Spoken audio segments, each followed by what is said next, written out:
Right, hello wine drinking people. Time for more of what I've had to drink yesterday. And, you know, people ask me all the time, what is your favorite wine?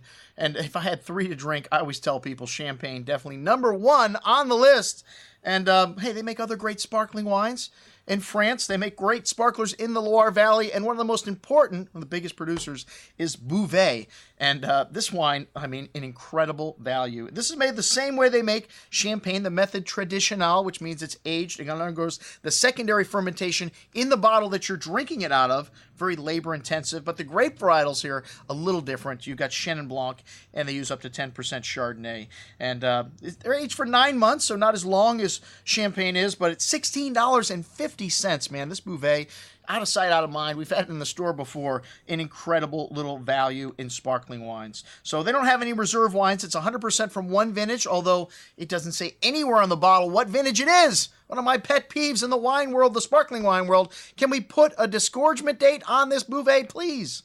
Anyways, really lovely creamy texture here, lovely freshness, lovely tree fruit here, apples, lemon citrus, and a little bit of that chalky kind of minerality that you get. Loire Valley's got the same Kim Original chalk as they do in Champagne, so you do get a little bit of that minerality to these wines as well. Just an incredible value at $16.50. All right, the Brut 2010, man, an incredible value for vintage Brut at $19.75, and these guys buy all their fruit almost. That's not uncommon with sparkling wine producers. They deal with 90 growers here, and they make 6 million bottles. Wow, so about the same size as Champagne Taittinger, and this wine is aged for 12 months, so it's got a little more richness. You get a little more of that yeast autolysis, and also I noticed a little flinty, minerally note here, lovely quince and pear fruit, and a lovely, like I said, just a little bit richer on the palate from that little extra added aging in the cellar, and nice freshness here, a little bit more richer of richness of fruit. 2010,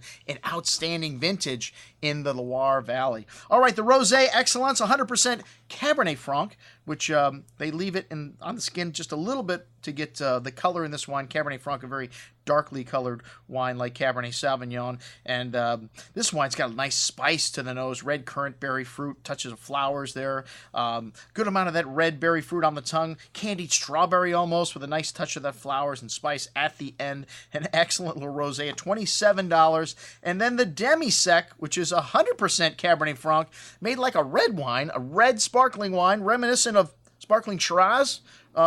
Anyways, much better. This wine's got 35 grams of residual sugar, and man, this would be a lovely wine to pair with a lot of different foods. Savory, spicy, and sweet.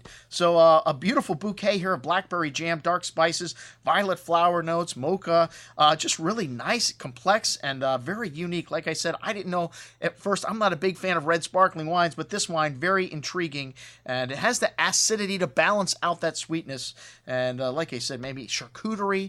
I'd love to have this wine on a Sunday afternoon, a nice chill to it. Excellent juice at $25.50. That's what we had to drink with our friends from Bouvet. I'm your host, Andrew Lampasoni, signing off for the Wine Watch, saying remember, always drink the good stuff first.